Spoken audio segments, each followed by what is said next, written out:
Hi, welcome to Turning Point Therapy. I'm Gary Watson, and today I wanted to address a question that's come up for me a few times about solution focused therapy. And the question is, why do solution focused therapists spend so much of their time focusing on the solution to a problem and not very much time asking questions about the cause of the problem? And there's a couple of reasons for that. One of the reasons is that solution talk tends to lead to more solution talk, whereas problem talk tends to lead to just more problem talk. For example, if you come in and I start asking you a lot of detailed questions about how the problem got started and how long it's been going on and who's to blame, that sort of thing, pretty soon that's going to remind you of more things that are wrong or more details of the problem. And before you know it, our time is used up and you might leave here feeling worse than you did when you came in.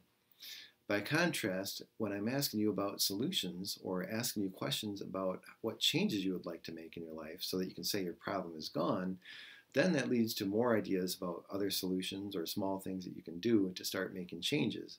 And usually you're going to leave that first session with some things that you can try that will probably improve your situation.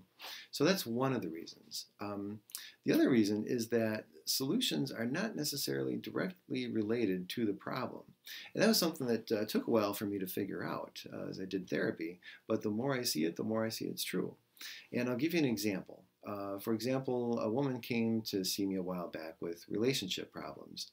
And at first I was thinking, okay, well, we'll probably end up talking about communication skills or something like that.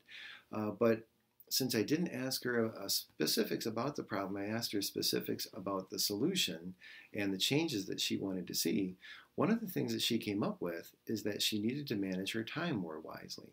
And that's kind of counterintuitive when you think about it. Relationship problems, what does that have to do with managing your time? But as I asked for more information about this, what she came up with is that managing her time more effectively was going to give her more quality time with her kids, more quality time with her significant other, and that was going to help resolve some of those problems just by doing that. So she decided to try this, and lo and behold, she came back the next week and things had improved.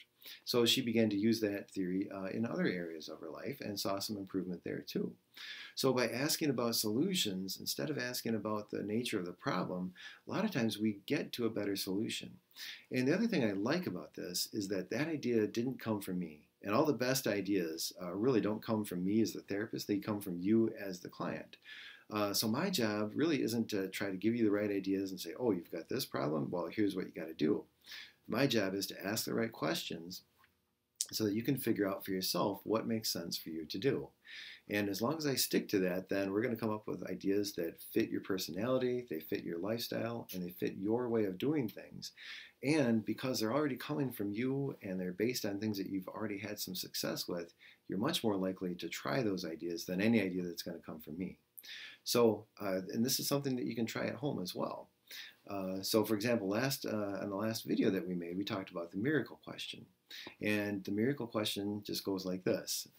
If a miracle happens tonight while you're sleeping, and the miracle is that your problem is gone or solved, but you don't know this because it happened while you're sleeping, how would you start noticing that your problem is gone? And that's just another way of asking, what are some of the solutions to your problems, or what are you going to be doing differently when your problem is gone? And if you can think about it that way and start doing some of those small ideas that you'll come up with, then odds are you're going to get some solutions to your problems and you don't need to see a guy like me. However, if you try that, or if you've already tried a bunch of things and the problem isn't going away, then give me a call or send me an email and we'll get you set up for an appointment and we'll start helping you build some solutions. Thanks for watching.